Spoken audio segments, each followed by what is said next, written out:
Bollywood star hero తెలుగులో దేవర సినిమాతో మెరిసిన సైఫ్ అలీ ఖాన్ ఇంట్లో గత అర్ధరాత్రి ఓ దొంగ బీభత్సం సృష్టించాడు. దొంగతనానికి వచ్చిన సైఫ్ అలీ ఖాన్పై కత్తితో దాడికి తెగబడ్డాడు. ఈ ఘటనతో సైఫ్ అలీ ఖాన్ తీవ్రంగా గాయపడ్డారు. దీంతో ఆయన వెంటనే లీలావళి ఆసుపత్రికి తరలించి చికిత్స అందిస్తున్నారు. ఇప్పటికే ఈ విషయం తెలుసుకున్న పోలీసులు సైఫ్ ఇంటికి చేరుకొని కేసు నమోదు చేసుకుని దర్యాప్తు చేపట్టారు. దాడి అనంతరం పారిపోయిన నిందితుడిని పట్టుకునేందుకు పోలీసులు బృందాలుగా ఏర్పడి గాలింపు చేపట్టారు. మరోవైపు లీలావతి ఆసుపత్రిలో చికిత్స తీసుకుంటున్న సైఫ్ వాగ్మూలం కోసం పోలీసులు వెయిట్ చేస్తున్నారు.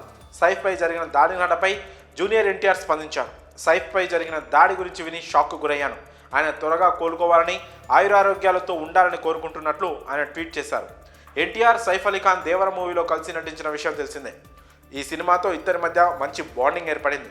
మరోవైపు సైఫ్పై దాడి జరిగిన ఘటనపై బాలీవుడ్ సినీ ప్రముఖులు ఆరా తీస్తున్నారు. ఇప్పటికే ఎంపీ సుప్రియా సూలే సైఫ్ అలీ ఖాన్ కుటుంబం గురించి ఆరా తీసింది.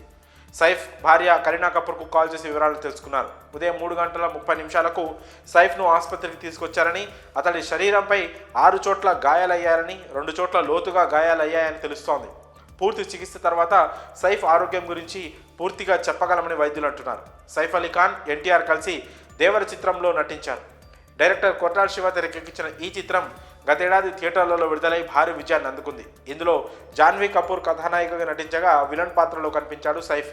అంతకుముందు ప్రభాస్ నటించిన ఆదిపురుష్ సినిమాలో రావణుడి పాత్రలో నటించాడు సైఫ్. మరి అతనిపై దాడితో పాటు జూనియర్ ఎన్టీఆర్ స్పందించిన తీరుపై మీ అభిప్రాయాలను కామెంట్స్ రూపంలో తెలియజేయండి.